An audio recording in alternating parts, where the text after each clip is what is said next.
संक्रांतीच्या आदल्या दिवशी भोगी असते. भोगीला तुळशीला भोगविडा देत असते. इतकं तर माहिती आहे ना. मी का बाई थोडंच इतकं मला माहीत असेल. मला वाचितो म्हणून माहिती आहे. भोगविडा देत असते तुळशीला. गेल्या वर्षीच्या संक्रांतीच्या दिवशी एकादशीच्या दिवशी भोगी आलती. किती बायकांनी भोगी पहिल्या एकादशीच्या दिवशी केली? असा थोडासा काना इतकाच हातवरी केला. बायकांनी जास्त हातवरी नाही केला पाहिजे. एवढाच हातवरी करा. कारण भोगीच्या दिवशीच भोगी केली पाहिजे. ती कोण्या दिवशी येऊ? हा, एकादशीच्या दिवशी येऊ की द्वादशीच्या दिवशी येऊ की सोमवारी येऊ की प्रदोष की कोण्या दिवशी येऊ, पण त्याच दिवशी भोगी केली पाहिजे. किती बायकांनी केली? हां, आता हातवरी झाले. पहिल्याने यकीन नाही केला. एकादशीच्या दिवशी भोगी करीत नसतेत माझ्या माईंनो. हो, भोगीच्या दिवशी बैंगनाची भाजी असते. हा, त्या बैंगण्याचं आयुष्य कमी होईल ना एकादशीच्या दिवशी बैंगनं खाल्ल्यावर.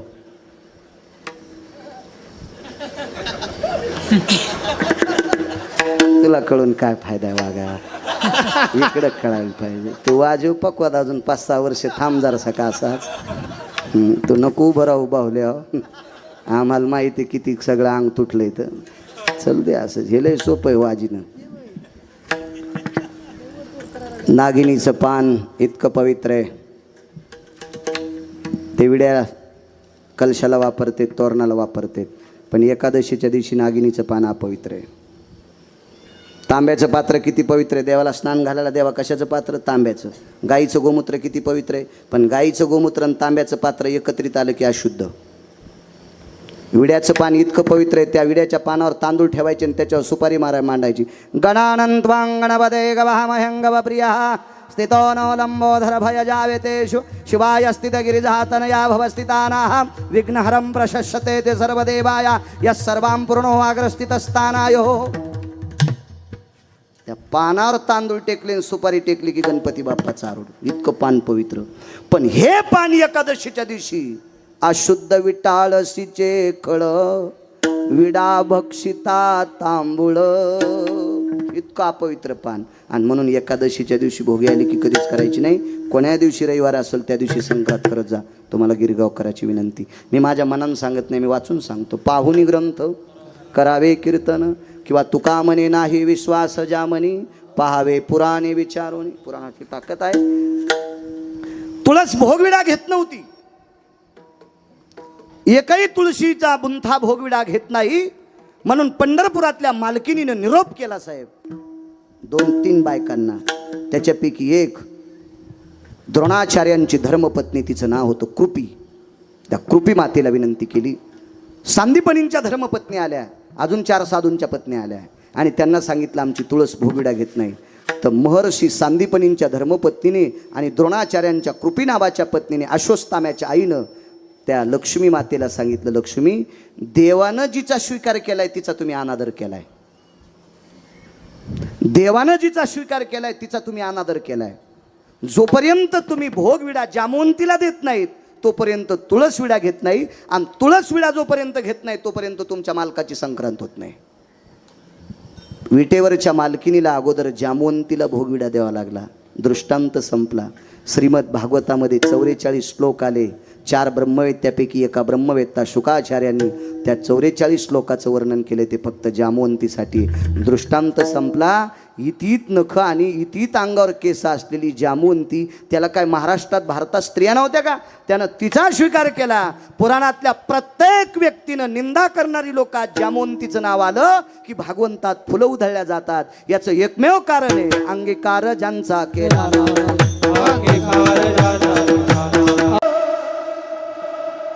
सुदाम देवाचा स्वीकार जगाच्या मालकाने केला. अख्खं गाव सोन्याचं.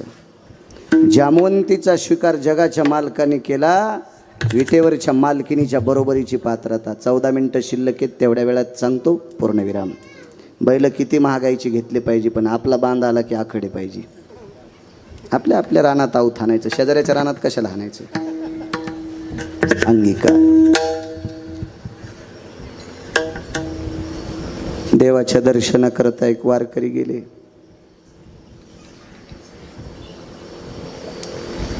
तर वारकऱ्याला मधात येऊ दिलं नाही, पण पुजाऱ्यानं मारलं.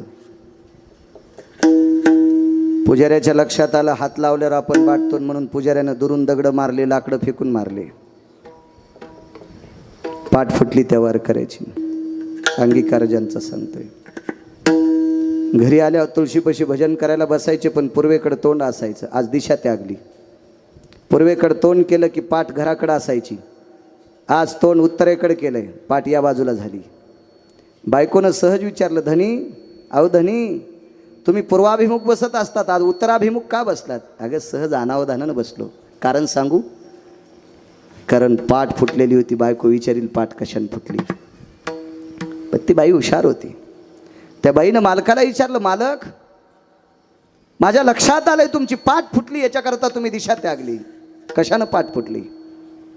तर मालकाने पत्नीला सांगितलं, प्रिय, चंद्रभागे स्नान करता करता शेवाळावून पाय घसरला आणि खडकावर पाठ आपटली आणि खडकानं माझी पाठ फुटली. खडकानं माझी पाठ फुटली असं बायकोला नवऱ्यानं सांगितलं. पण साहेब, ती बायको फार चतुर होती. तिनं सांगितलं, मालक, तुम्हाला एक बोलू? चंद्रभागेच्या पात्रात खडकसुद्धा विष्णुपदाला आहे आणि विष्णुपदावर आंघोळ करण्याची तुम्हाला परवानगी नाही. विष्णुपदावर आंघोळ करण्याची तुम्हाला परवानगी नाही. पुंडलिकरायाच्या समोर खडक नाही, तरी पण तिथं तुम्हाला आंघोळ करायची परवानगी नाही. तुम्ही पुलाच्या खाली आंघोळ करता, तिथं सुद्धा खडक नाही. मग कुठलं खडक तुमच्या पाठीला लागलं? शेवटी डोळ्याला पाणी नाही आलं. बायकोपाशी कसं रडावं? अंतकरण रडलं आणि बुखारविंदातून एक शब्द पडला, सोयरा. बायकोचं नाव होतं सोयरा. सोयरा, मी मालकाच्या दर्शनाकरता गेलो, मला मध्ये तर येऊ दिलं नाही, पण मारलं ग लोकांनी मला, म्हणून पाठ फुटली. किती तिरस्कार केला आपण त्यांचा. किती तिरस्कार, किती तिरस्कार. या श्रीमंत वारकऱ्यांनी तुमच्या माझ्या घरी मुलामुलींच्या लग्नाच्या स्वयंपाकाचं सरपण फोडायचं काम केलं. तुमच्या आमच्याकडे कार्यक्रम असले तर मंडप झाडायचं काम केलं. तुमच्या नाल्या उपसायचं काम केलं आणि मिळालेल्या वेळात भजन केलं. पण आपल्या घरी सरपण फोड्या आपण काय दिलं? 2-4 दिवसाचं शिळं ताक, वाळल्याली एखादी भाकरी द्यायची. ती भाकरी ताकात भिजवायची आणि विटेवरच्या मालकाचं नाव घेऊन त्या भाकरीचं आणि ताकाचं द्रावण पिऊन टाकायचं. इतकी परिस्थिती नाजूक. त्या पुरुषाचा अधिकार किती? तुम्ही आम्ही एवढी चेष्टा केली, एवढी चेष्टा केली, एवढा त्रास दिला की त्या त्रासाला सीमा नाही. एके दिवशी पत्नीनं आपलं मनोगत व्यक्त केलं, स्वामी, मालक, धनी, काल परवा गिरगावकर महाराज कीर्तन करायला लागले तर त्यांच्या पायाला जर 6,000 लोक त्यांना सोप्याची खुर्ची टाकतात. त्यांना स्टेज केले, चांगल्या फुलांची माळ घालतात, बुक्का लावतात, नारळ देतात. मालक, अख्खं जीवन तुमच्या बाबांनी तुम्ही भजन केलं विटेवरच्या मालकाचं, आणि त्या मालकाच्या भेटी करता गेल्यावर लोकांनी तुम्हाला दगडाने मारावं हे कळत नाही त्या मालकाला. अंगीकार ज्यांचा सांगतो शेवटचा पुरावा. मालकानं पत्नीला सांगितलं, प्रिय, लक्षात ठेव, माझा मालक फार चतुर आहे. देव चतुर, देव चतुर, जाणून अंतर्वर्त तसे, त्याच्यासारखा चतुर जगात कोण नाही.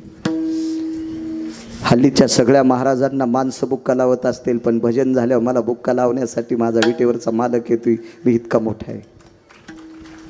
माझ्या चोखोबारायला बुक्का लावण्यासाठी विटेवरचे मालक येत होते. विठोबा रुक्माईचं भजन झालं की बुक्का लावायला विटेवरचा मालक येत होता. पण बायकांची आवड, त्या महाराष्ट्राच्या मातीतली ती माऊली होती. त्या बाईनं आपल्या मालकाला सांगितलं, मालक, विटेवरचा मालक भजन झाल्यावर तुम्हाला बुक्का लावतं, फक्त तुम्हाला आधी त्यालाच माहिती आहे. मी तुमची पत्नी म्हणून मला माहिती आहे. आपला कर्ममेळा नावाचा मुलगा त्याला माहिती आहे. इतर लोकांना माहिती आहे का तुम्हाला पंढरपुरातला मालक बुक्का लावतो म्हणून?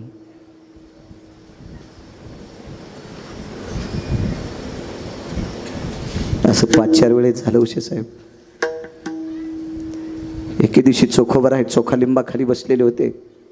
भजन आटपलं. बायको एक भाकरी ताकात भिजून घेऊन मालकासाठी आली.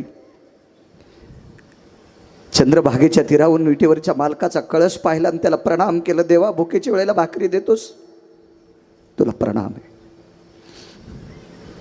ताकाचं भाकरीचं द्रवण तोंडाला लावल्याबरोबर पत्नीच्या तोंडातून वाक्य पडलं, मालक, अहोरात्र भजन करता, खाताना पण त्याचं भजन करता. अहो फासळ्याचा पिंजरा दबेपर्यंत तुम्ही 2.5 किलो कुऱ्हाडीनं सरपण फोडलंय. त्या कष्टानं कमवलेली वाळलेली भाकरी खाता, 4-5 दिवसाचं बाटकं इटकं ताक खाता, तरी पण ती भाकरी आणि ताक पेताना त्याचं भजन करता. काय दिले तुम्हाला त्यानं तुमचा स्वीकार केलाय का? खाली मान घालून पत्नीचं मनोगत पूर्ण करत होते. सोयरा लक्षात ठेव, एक न एक दिवस तो मालक आपल्या घरी येईल. एक न एक दिवस तो आपल्या घरी येईल. फक्त तू ज्याच्या नावानं कपाळावर कुंकू लावतेस त्याच्यावर तू श्रद्धा ठेव. तो एक दिवस घरी येईल. अंगीकार ज्यांचा सांगतोय. 12 स्वर्गातलं अमृत खराब झालं. ते अमृत शुद्ध करण्यासाठी चोखोबरायच्या भजनानं सुरू झालं, शुद्ध झालं. तरी पण 222 मंत्र्यांचे आपल्याकडं मंत्रीपद एकच पद असते. फार काही वरच्या लोकांच्या जवळचं असेल, लयत लागत असेल तर 2 पदं घेतो. पण असा एकच मंत्री आहे, त्याला 222 पदं होते. 222 पदं. त्याचं नाव इंद्र. त्या इंद्राला 123 यज्ञ केले. 24वा यज्ञ करण्यासाठी मुलगी लागते. ज्याला मुलगी नाही त्यानं घाबरू नका. भाचीच्या लग्नात अन्नदान करायचं. हे विश्वजित तुला सांगाल, त्याला आहे मुलगी. देवा 124वा यज्ञ करण्यासाठी मुलगी लागती. राजा दशरथाला ते यज्ञ करण्यासाठी नशीब खोटं होतं, म्हणून एक शांता नावाची मुलगी मानसकन्या म्हणून घ्यावा लागली. तिचं लग्न लावून द्यावं लागलं. आणि मग राजा दशरथाला तो यज्ञ करण्याची परमिशन मिळाली. मुलीशिवाय नाही करता येत. इतकी या देशातलं मुलीचं पार्ट मोठं आहे. काही काही नालायकाला कळत नाही, तो भाग सोडून द्या. मला सांगा, पोरं व्हायच्या जर आपल्या हातात असतं तर तुम्ही पोरी हो द्याल्या असत्या का? नाही. आणि तुमच्या पोरायची लग्न कोणासोबत लावले असते? माणसं सरळ हो म्हणतात. असो काय सांगू लागलो. इंद्राने 123 यज्ञ केले, पण ते अमृत शुद्ध नाही झालं. ते चोखोबरायच्या भजनानं सुरू झालं, शुद्ध झालं. पण इंद्र जाताना पायच पडला नाही. नारदाला सांगितलं, नारदा 4 अमृत शुद्ध झाले, पण 1 अमृत राहिले. नारदानं सांगितलं काय काय केलं? काय नाही, ते भजन म्हणत होते. 5 मिनिटं थांबलो लिंबाच्या बांधीवर आणि मडके उघडून पाहिलं, कलश उघडून पाहिले तर अमृत शुद्ध झालं, पण 1 अमृत जशाल तसं राहिलं. वा गुरुजी, नारदांनी सांगितलं, इंद्रा हे 5व्या प्रकारचं अमृत शुद्ध करायचं असेल तर चोखोबरायच्या पाया पडावं लागेल. 222 पद ज्या मंत्र्याच्या ताब्यात आहेत, तो मंत्री चोखोबरायच्या पाया पडतोय. सामान्य पद आहे? किती मोठी ताकद आहे, किती मोठी ताकद आहे. बाईची खंत होती, देव स्वीकार करतो का? तो दिवस उजळला. तो दिवस होता सोमवारचा. त्या सोमवारच्या दिवसाची तिथी होती एकादशी. सोमवारी एकादशी विमान उतरले पंढरीसी. सोमवारी एकादशी विमान उतरले पंढरीसी. ती एकादशी सोमवारची होती आणि त्या दिवशी विमान पंढरपुरात उतरलं. असे कितीतरी विमान आले. त्या विमानामध्ये नारद तुंबर सांब आगा सत्यलोकाचा पायेक. सावित्री तयाची सुजया सिद्धी गणेश प्राप्तयो. या 33 कोटी देवता हजर झाल्या आणि चोखोबरायच्या घरी भजन सुरू झालं. दुसऱ्या दिवशी द्वादशी. अंगीकार ज्यांचा सांगतोय. द्वादशीचा दिवस सुंदरसा स्वयंपाक झाला. हो, अन्नपूर्णा प्रत्यक्ष स्वयंपाक करायला, अष्टमा सिद्धी रांगोळ्या काढायला, आणि गणिमा कामा वशित्वा विशित्वा या अष्टमा सिद्धी सांगितल्या भागवतात. या रांगोळी काढण्यासाठी प्रत्यक्ष अन्नपूर्णा स्वयंपाकासाठी तिथं अन्नपूर्णा. श्लोक म्हणायला कोण होते? तुम्बरा नदी भय स्थितो जद जदो जद्निरे सर्वानां स्थित भयो अन्नपूर्णास्तते वच पूर्णमिद्याभयायां जठरानलो तृप्तावस पूर्णपूर्णाप्तिमिच्छते यतं भवान्नपूर्णेनां शुधा निवारण हितार्थायां तथैव च नमः पार्वते पते हर हर हर हर हर महादेव. असे श्लोक. आता तो काही श्लोक. राम लक्ष्मण हे दोघे बंधू जेवायला बसले दही भात लिंबू. जेवता जेवता अपमान झाला ताटात उंदीर. हाणायलाच पाहिजे जेवता जेवता निबर काठीनं. एक व्याख्या कळते का तुम्हाला? जेवायला बसले दही भात लिंबू. माझं जाऊ द्या खोटं, इथं डॉक्टर आहेत ना. दही ना आपलं लिंबू दही एकत्र खात असतात का? दही आमलंच आहे का नाही? आणि दही लिंबू कसं खातील? जेवायला बसले दही भात लिंबू. काय गांजा वाढता वाढता लिहिलं का काय सुंबळ्यानं काय माहिती. राम लक्ष्मण हे दोघे बंधू जेवायला बसले दही भात लिंबू. जेवता जेवता अपमान झाला. बरं ठीक आहे, जाऊ द्या, म्हणू द्या.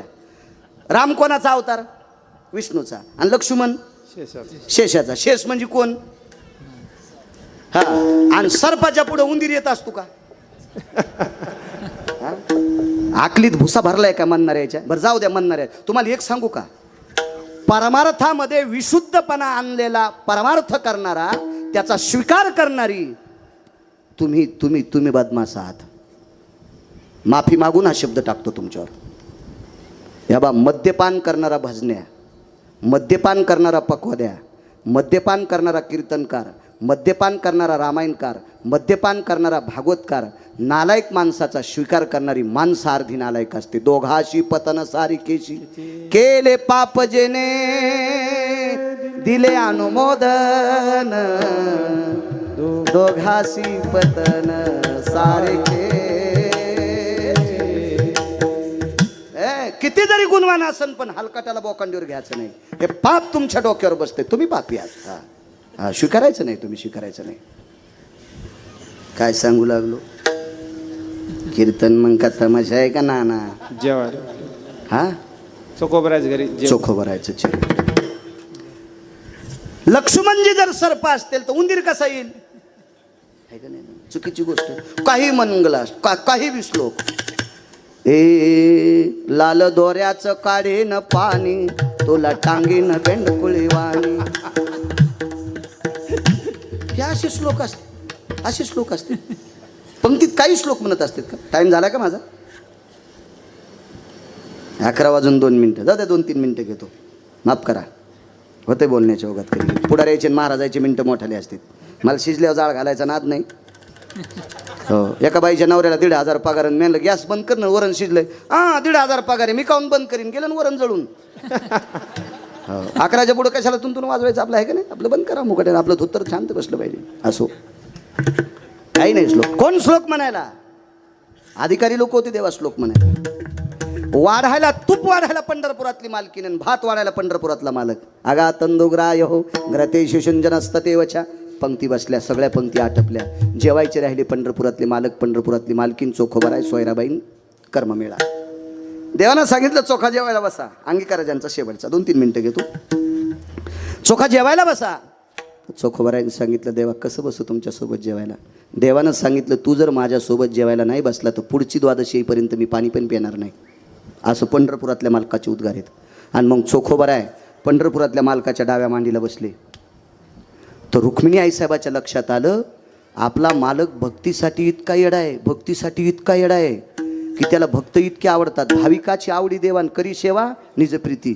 एकदा अर्जुनानं देवाला विचारलं होतं, देवा तुम्हाला भाविक किती आवडतात? तर देवानं अर्जुनाला सांगितलं, अर्जुना तुम्हाला कशाला विचारतोस? तुला माहीत नाही मला भाविक किती आवडतात? काय सुरुवात तेव्हाची?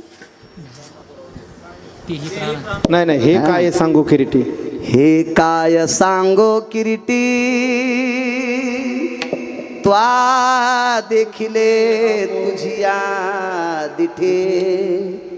म्या सुदा म्याच्या सोडिल्या गाठी पोहया लागी. अर्जुनाला सांगितलं, अर्जुना मला भक्त किती आवडतोस तुला माहित नाही? तू डोळ्यानं पाहिजे. धन कुबेराचे पंढरपुरातल्या मालकाने या कुबेराकडनं धन उष्ण घेतलंय. त्या कुबेराची नगरी होती अलका नावाची नगरी. ही पूर्ण सोन्याची नगरी आहे. कुबेराची अलका नावाची नगरी सोन्याची पण मसनवाटा मातोड्याचा आहे. रावणाची अख्खी नगरी सोन्याची पण मसनवाटा मातोड्याचा आहे. इंद्राची अख्खी नगरी सोन्याची आहे. तिथं माणसं मरतच नाहीत, त्याच्यामुळे मसनवाट्याचा काही संबंध नाही. तिथं माणसाचं पुण्य संपलं की त्याला खाली तुका म्हणे जाती पुण्यक्षया दोगती. पुण्य संपलं, कोट्यावधी रुपयाच्या गाडीत बसून गेलेला माणूस बँकेत खात्यावर पैसे नसले की मॅनेजर म्हणतो ह्या रस्त्यानं बाहेर निघा. हेच रस्ता आहे बाहेर निघायला. आणि मळकट कपड्याचा माणूस त्याच्या खात्यावर पैसे असू द्या, या या या तुम्हाला सही कर, इकडे येता येत नाही का, मी तिथंच तुमची विड्रॉलवर अंगठा घेतो. बॅलेन्सवाल्याला इतकी किंमत असते. तशी स्वर्गात तिथं किंमत. त्या इंद्राच्या नगरीत मसनवाट्याचा संबंधच नाही म्हणून काही संबंध नाही. पण अख्खं गाव सोन्याचं आणि मसनवाटा सोन्याचा. पृथ्वीवर जितके देश असतील या प्रत्येक देशात एकच व्यक्ती तितका श्रीमंत.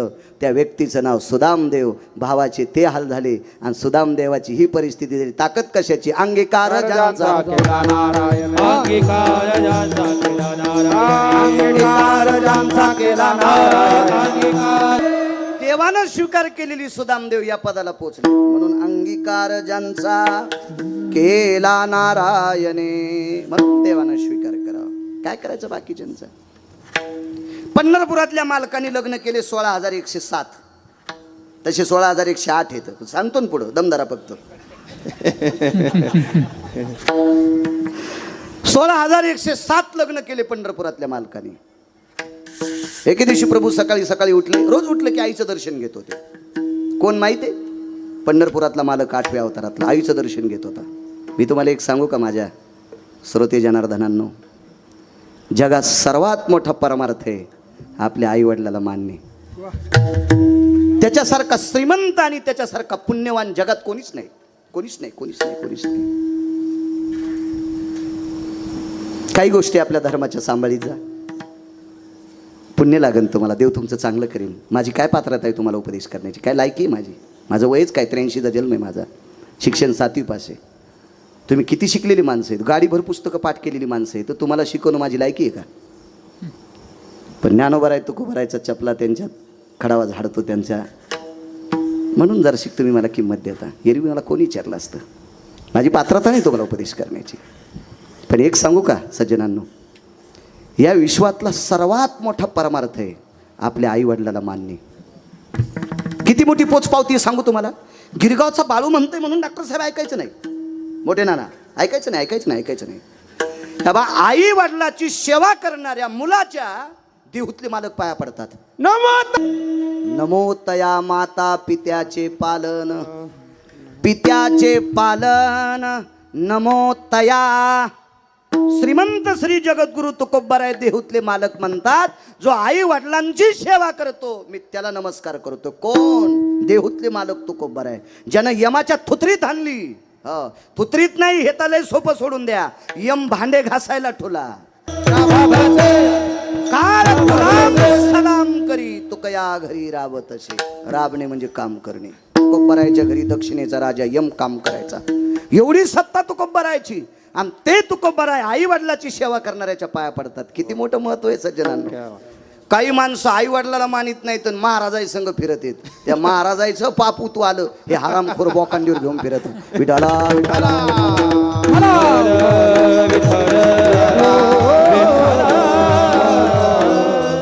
तेव्हा कोणी महाराज असू द्या, पक्वाद्या असो, गायक असो, कीर्तनकार असो, त्याला जर कोणी एखादा मानित असेल तर त्यानं मोठेपणानं म्हणायचं, तुझे आई वडील कुठे आहेत? हा म्हातारीचं मो जमतच नाही, चल तिकडं होय गोबडा, तू आमच्याकडे येऊ नको, तू ह्या पापानं आम्ही मजळून जाऊ. काय कामाचं आहे का नाही?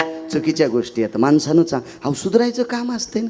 त्या महाराजाला वाटते बरं झालं मग थैली वागवायला. गधडी आहे तू, पुढच्या जन्मात याची पार भूमिका तू घेणार आहेस गद्याची. तू हरामखोराला जवळ ठेवलास. विठाला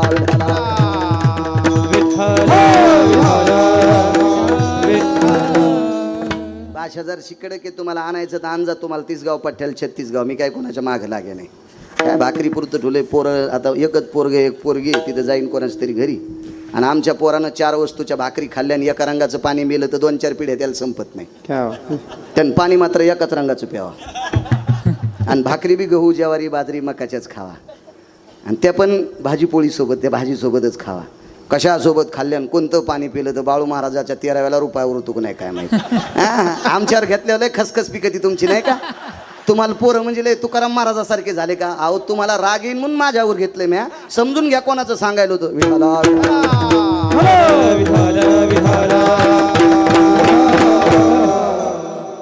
कडक बोललं पाहिजे माणसांना, नाही बिलं पाहिजे. काय गरज आहे त्याच्या? माना अथवा न माना. मानील तो देईल काही, न मानील तो देईल काही. दर्शन घेतलं आईचं. कोणी माहिती आहे? ही विश्वातली सत्ता ज्याच्या ताब्यात आहे त्याला देव म्हणतात. तुम्हाला आणि मला इथं किती दिवस ठेवायचे आणि कोण्या दिवशी मळ्यात नेऊन फुकायचं ज्याच्या हातात आहे त्याला जगाचा बाप म्हणतात. आणि तो जगाचा बाप आपल्या आईच्या सकाळी दर्शन घेतोय. मी मधल्या मागच्या 2-4 दिवस ॲडमिट होतो ना साहेबांकडे. त्यावेळेला लेकरांना शाळेत पाठवायला जायचे आणि येताना आईबाबांचं दर्शन घेऊन येतं. डॉक्टर व्यक्ती.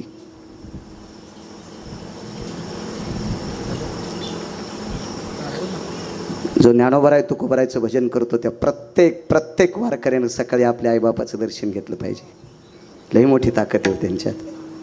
तितकं पुण्य कशात नाही. 4 फेब्रुवारी 2019ला हे दर्शक तिथला अपघात झाला गाडीचा. साक्षीला गुरुजीत दखले सर. निरोप काढायला माझ्या आईला सांभाळायला 2-3 माणसं होते. एवढी टाकती काय मात्री. तिला वाटत होतं माझं लेकरू अडकलंय आता वाचतं का नाही याची थासतं.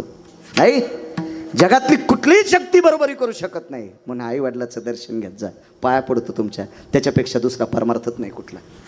काही नाही. काही करायची गरज नाही. काही गरज नाही.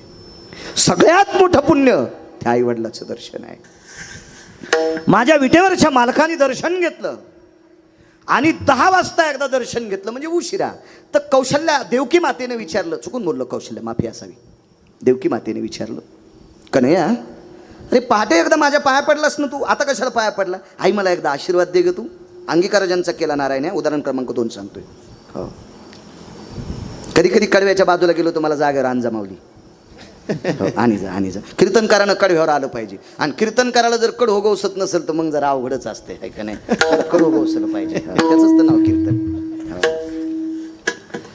हे पुन्हा दर्शन कशा करता घेतलं? आई मला आशीर्वाद दे ग. कशाचा आशीर्वाद? ऐक ना आई मी 16,107 लग्न केले ना, अजून एक करू दे ना.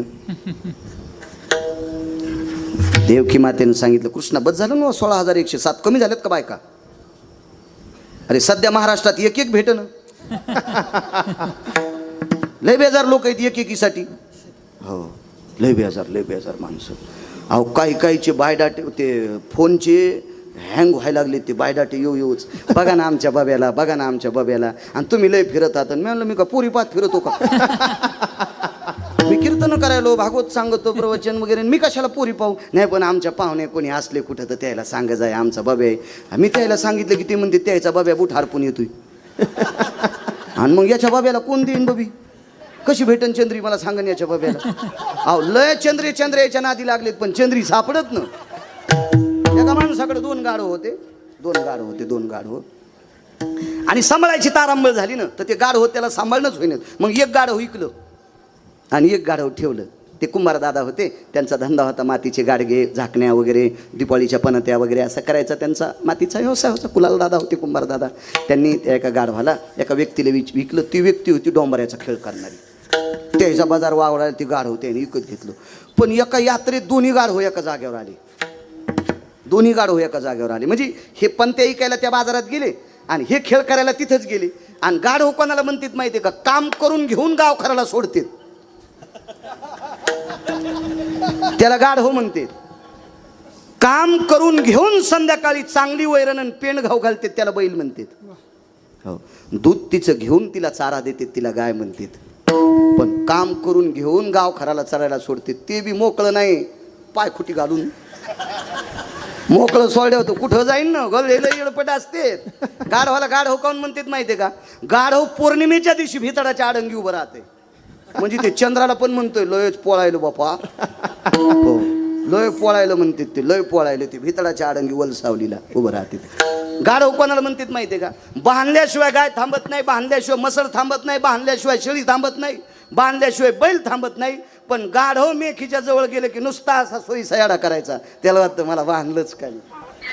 रात्रभर गदळ तिथंच उभं आणि पाय तर मोकळेत पण हालीतच नाही. त्याला वाटतं मला बांधलंच. लय गधे हेडपट हो. हो काही बैल पण येडपट असतात बरं का. आमची इथं बंदुक्या आणि पिस्तोल्या नावाचे 2 बैल होते. त्याच्यातल्या बंदुक्या नावाच्या बैलाला चराट खाची सवय होती. चराट अशा दोऱ्या खात होतं ते. त्यानं आतकरी गुरुजी दोरी खाल्ली आणि दोरी खाल्ल्याच्या नंतर ज्या माणसाच्या शेताकडे बघायची ताकद नाही त्याची जाऊन ज्वारी खाल्ली आमच्या बैलानं. त्याच्या गड्यानं सांगितलं बाळू महाराजाच्या बैलानं आपली जेवारी खाली. ते आलं ना आमच्या घरी. ऐ लय महाराष्ट्रात तूप खाला तू, बैल नीट सांभाळणं.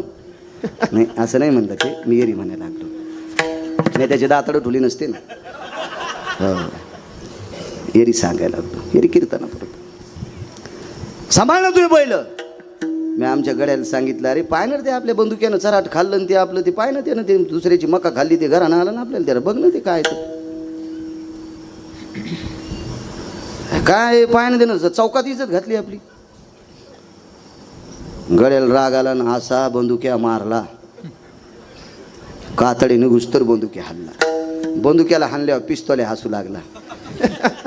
तर बंदुक्यालाही हुशार. बंदुक्यानं दुसऱ्या दिवशी संध्याकाळी आधी पिस्तोल्याचं चराट खाल्लं आणि मग त्यानं त्याचं खाल्लं आणि दोघं मका खाल गेले. तसे बरेच बैल दुसऱ्या बैलाला सोबती करते. अशा चराट खाणाऱ्या बैलाच्या बाकीच्या शहाण्या बैलानं नादी लागलं नाही पाहिजे. 2-2 पायाच्या बैलाने हे जरा ध्यानात ठेवत जा तुम्ही. तुम्ही याला बी टाळ्या वाजवायले.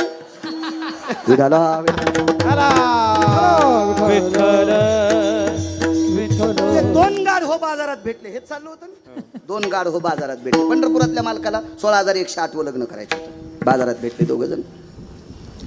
ते 2 मित्रच होते. अरे काय म्हणले रावश्या. एका गाढवाचं नाव रावश्या होतं. अरे काय म्हणले रावश्या काय सुधारलेला होता ना. वाळलाच रे तू. हो म्हणला भावश्या. याचं नाव भावश्या.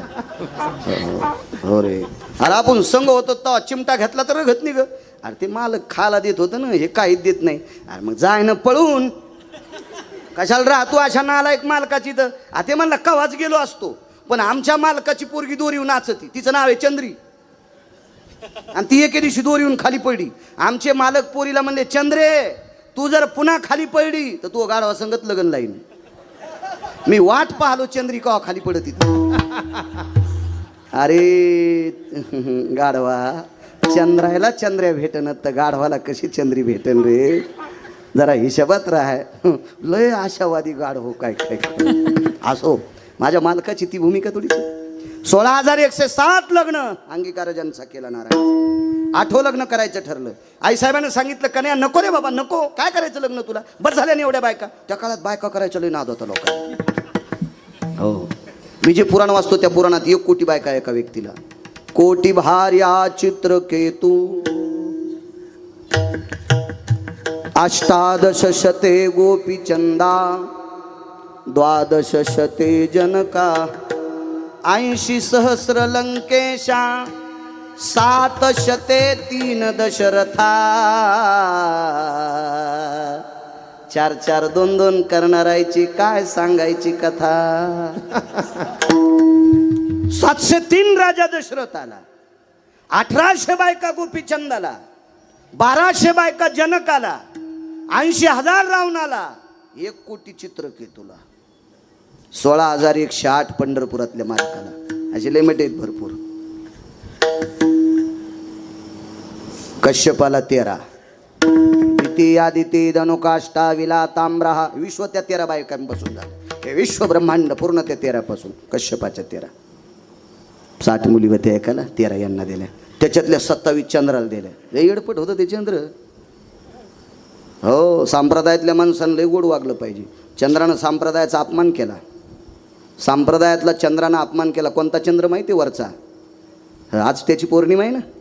त्याच्या विरोधात नाही बोलायचं. आजच्या दिवशी जरा चांगलं वागतोय. चंद्रामृत तृप्ते पारणे चकोरा ब्रह्मराशी चारा सुगंधाचा.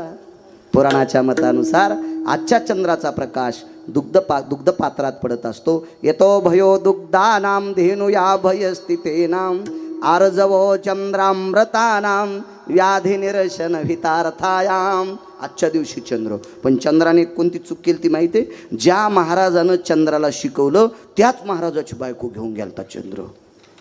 चूक काम केली ती. चूक काम केलं. त्याला 27 बायका होत्या. 27. त्याच्या ज्येष्ठ पत्नीचं जे नाव आहे तिला रोहिणी नक्षत्र म्हणतात. या नक्षत्रावर 8व्या अवतारातल्या मालकांचा जन्म झालता. 27 बायका. अशा बऱ्याच त्या चंद्रांच्या पत्न्यांची नावं मुलीची ठेवत जा. चांगलं होत जाईल. देव तुमचं मस्त करत जाईल. चांगली नावं ठेवत जा. आपल्या संस्कृतीला सोबतील अशी नावं ठेवली पाहिजे. काही नावं नाही ठेवायची. असो दुसरं लग्न. ऐक ना ऐक ना. मी 16,107 पत्न्या केल्यात. एका तरी बायकोची चप्पल तुटलेली आहे का? एकीची तरी दागिने खताडाला सोनाराची ठुलीत का? एकीचं तरी घराणं माझ्या सासरवाडीत तिच्या माहेरात जाते का? मला नवऱ्यानं त्रास दिला म्हणून. मी किती चांगलं सांभाळतो का 16,107 बायकांना. एका तिळा इतकं दुःख देत नाही आई. मी एका तिळा इतकं दुःख देत नाही. मग एक करू दे ना. कोण्याही बाईचा नाद असतोय. सून जरा पैशावाली यावा. द्वारकाबाई, सून पैशावाली येण्यापेक्षा गुणवान यावा असा विचार केला पाहिजे. काय करता पैशावाली? ती तुमच्या पोराला जर बगलात घेऊन तिकडे फिरत असेल गोव्याला तर काय करते? हरपलन बाब्या तुमचा. गुणवान केली पाहिजे सून. गुणवान, चारित्र्य संपन्न, आचरण संपन्न, शील संपन्न सून असली पाहिजे. काय करता पैशावाली? हो, आम्ही 42 जण 4 ठणला शिकायला होतो. त्याच्यात सगळ्याची लग्न झाली. त्याच्यात 42 जणात एकाच बायको सुंदर भेटली. ती असं वजनातच म्हणायचं, मै बायको लय सुंदर, मै बायको लय सुंदर. मी म्हणलं ठीक आहे, तुला MSCBचं बिल भरायचं काम नाही, कारण ती घरात उभी केली की लाईटच चमकत येत. आमच्या असू दे बाबा मेन कापड्या कशा बी का असं काय हरकत नाही. पण इतकी सुंदर. त्याच्या घरी 3 आवतो होते. आता ते नाशिकला इटा उचलीत आहे. आणि आमच्या 42 जणात त्याची बायको आमच्या बायकापेक्षा त्याची 1 नंबरला दिसत. ते म्हणत होतं, मी नाही म्हणत. मी बायकोला सुंदर म्हणत नाही तर लोकांना म्हणाल रिकाम आहे का? विठाला सुंदर कोणाला म्हणायचं? या महाराष्ट्राच्या मातीमध्ये पुराण क्षेत्रामध्ये 222 स्त्रिया सुंदर होत्या. इतिहासामध्ये 6 स्त्रिया सुंदर होत्या. त्याच्या 6 स्त्रियापैकी 4 हिंदूकडे होत्या, 2 मुस्लिमाकडे होत्या. कोणाला सुंदर म्हणायचं? अरे काळ्या रात्री चमकत होत जिच्या रूपाचं ऊन, अशी देखणी होती एका मुस्लिमाची सुन. अरे काळ्या रात्री चमकत होत जिच्या रूपाचं ऊन, अशी देखणी होती एका मुस्लिमाची सुन. अरे तिला पाहुनी आई म्हणाला, अरे तिला पाहुनी आई म्हणाला राजा तो सिलवान. आनंदाने नांदत होती हिंदू मुसलमान, आनंदाने नांदत होती हिंदू मुसलमान. रयतेचा राजा छत्रपती शिवाजी महाराज, कल्याणच्या सुभेदाराची सून मुस्लिमाची कन्या, त्या मुसलमानाची सुंदर स्त्री. अमावस्याच्या रात्री तिचा प्रकाश पडायचा. तिला आई म्हणून घरी पाठवून दिलं. तिला म्हणायचं सुंदर. जी बाई ज्या झाडाखाली गेल्या, प्रसन्न भयतती यतो जायं तरुयन शाखा प्रसन्न यो, तरुयन भयतती शाखा भयतती पुष्पादिनी आणि माल्यादिनी, कंचन भयतती वे मांगय कायं दधंस्तते वचा. जिच्या कायेच्या सुगंधाने झाडाची फांद्या तरवर शाखा प्रसन्न, ती फांद्या प्रसन्न होत्यात, तिला सुंदर म्हणतात. आपल्या कापसात गेल्या बोंड गळत येत. तुम्हाला नाही म्हणालो मी. आमच्या तिकडे गेल्या इकडच्या फुकायच्या दुसरे आणू तरी कुठून मी? म्हणून असं उगं म्हणत जाऊ नका मी सुंदर मी सुंदर मी सुंदर, असं काही नाही विषय. याला जरा सुंदरपणाचा अभिमान. कोण्या बाईला वाटते सून सुंदर असावा आणि पैशावाली असावा? जिचं ग थोडं जड ती पाहुणी गोड. रिकाम्याला कोणी चलतीचं नाव गाडी आणि बस्तीचं नाव गाडी भांगार. जरा बऱ्या घरची आण बापा. भगवान म्हणले काय हरकत नाही, पैशावालीचीच करतो. पण देव म्हणले बाकीचं विचारू नका बरं का. तुला पैशावाली पाहिजे असेल तर मग रूपरंगाचा नको विचार करू. गेले प्रभू एका व्यक्तीकडे. त्या व्यक्तीला प्रणाम केला. कोणी? पंढरपुरातल्या मालकानं. अंगीकार ज्यांचा केला नारायणी सांगतो, देवानं स्वीकार केला की काम संपलं. सुदामदेवाची परिस्थिती पाहिली तुम्ही? बघा पुढचं चरित्र. भगवान त्या मुलीच्या घरी गेले आणि पंढरपुरातल्या मालकाने त्या मुलीच्या बाबांना विचारलं, दादा मला तुमची मुलगी पत्नी म्हणून द्या. आता ती परिस्थिती आली बरं पोरायच्या बापायला. हो, पोरायच्या बापावर ती परिस्थिती आली. कृपा करा तुमची बबी आमच्या बब्याला द्या. हो, तर पोरीचा बाप म्हणला आमच्या बबीला तुमचा बब्या पसंत येतो का आधी बघू द्या. पहिलं वेगळं होतं. पोरीचे बाप म्हणायचे वा गुरुजी घ्या ना आम्हाला पदरात, घ्या हो गरीबाचं लेकरू घ्या, असे पोरीचे बाप म्हणत होते. नवसरले आता पोरीचे बाप. काळ बदलत असतो 35 वर्षाला. दर 35 वर्षाला काळ बदलत असतो. प्रत्येक क्षेत्रात काळ बदलत असतो. 69 वर्षापूर्वी काळ होता शेतीचा, शेतकऱ्याचा. आता काळ आहे मजुराचा. अजून फक्त 6 वर्ष दम धरा. 6 वर्षापर्यंत मजूर तुम्हाला ह्या बोटाव त्या बोटाव तुका करीन. फक्त 6 वर्ष. 6 वर्षाच्या नंतर ज्याच्या नावानं 7-12 असेल तो माझ्या महाराष्ट्रातला बादशाह असेल, लक्षात ठेवा. गिरगावकर जिवंत असेल नसेल, पण माझं वाक्य कायम राहील. 6 वर्षाच्या नंतर ज्याच्या नावानं 7/12 असेल तो या भारत देशातला, या महाराष्ट्रातला बादशाह असेल. लक्षात ठेवा. जराशी कळ सहन करा, जराशी कळ सहन करा. 69 वर्षापूर्वी आपल्या बाप दादानं काम करणाऱ्याला बुटासगट तुडिले, काम करणाऱ्याला बुटासगट तुडिले म्हणून आपल्यावर ही उलटी प्रक्रिया आली. आता आपल्याला ते बेजार करते. आमच्या पाहुण्याची तर 9 म्हशी येलेल्या आणि गडी जे दूध काढतं का ते म्हणलं, मालक मेवणीच्या पोरीचा साखरपुडा आहे, मी येतो. 9 म्हशी येलेल्या, वाघराला सोडायनं म्हणून त्याला दूध पिता येणं आणि ह्या मालकाला काढता येणं म्हणून ह्यो काळाच्या आडवासायले. किर्लोस्कर इंनाचा आईल. काळ बदलला, पण फक्त अजून 6-6.5 वर्ष दमदारा. शेतीचा काळ येणार आहे, फार मोठा काळ आहे शेतीचा, त्याच्यासारखा बादशाह कोणी नसेल. असो, देवानं मुलीच्या वडिलाला विनंती केली, दादा मला तुमची मुलगी द्या. हे कोणाला? पंढरपुरातल्या मालकाला. पोरीच्या बापाने वेळ झाला, चला बाजारात मांडली का माझी मुलगी, चल चल चल निघ निघ निघ घरी. हे तर लय साधा शब्द आहे, लय साधा शब्द आहे, लय साधा शब्द आहे. ममाति कन्यान भयानाम प्रसवोति यति जयो पुष्पाधिनी माल्यादिनी सुचयो कन्यांग्रभांस्तरत्नयो. अरे फुलाच्या पाकळीसारखी सांभाळली माझी कन्या. हा, मी अजून कोण्याच गॅदरिंग मध्ये नाचू दिली नाही. हो, त्या पोरीच्या बापान गॅदरिंग मध्ये पोरगी नाचू दिली नव्हती. इथं कोणी गुरुजी असतील तर माफी मागतो. गॅदरिंग मध्ये मुलींना पार्ट देत असताना राष्ट्रमाता जिजाबाईंचं पार्ट द्या, देवी अहिल्याबाई होळकरांचं पार्ट द्या, सावित्रीबाई फुलेंचं पार्ट द्या. ज्या बाईनं आपल्या मालकाची फार सेवा केली अशा रमाबाईचं पार्ट द्या. एखाद्या मुलीला छत्रपती शिवाजी महाराजांचं पार्ट द्या, शंभूराजांचं पार्ट द्या, महाराणा प्रतापांचं पार्ट द्या, ज्ञानोबाराय तुकोबाराय जनाबाई मुक्ताबाई सखूंचं पार्ट द्या. बाष्कळ पिक्चरच्या गाण्यावर मुली नाचू नका. सगळ्या शिक्षकांना नाक घासून प्रणाम करतो, नाक घासून प्रणाम करतो. राग येऊ देऊ नका सज्जनांनो. फार मोठी मागच्या लोकांनी संस्कृती टिकवली हो, फार मोठी संस्कृती टिकवली. काल या नवरात्रीमध्ये कशाला नवरात्रा म्हणतेत, कशाला म्हणायच्या नवरात्रा? बकदालभ्यांचा पुरावा आहे. अगा सप्तरपदीर भय जायते विशंतो भवजतः त्यक्तार भार्याव्रजितो समकुलोस्ततेवचा भिन्न गोत्रेस्ततेवच मिलनम यज्जायते. याच्या पलीकडे सांगत असतो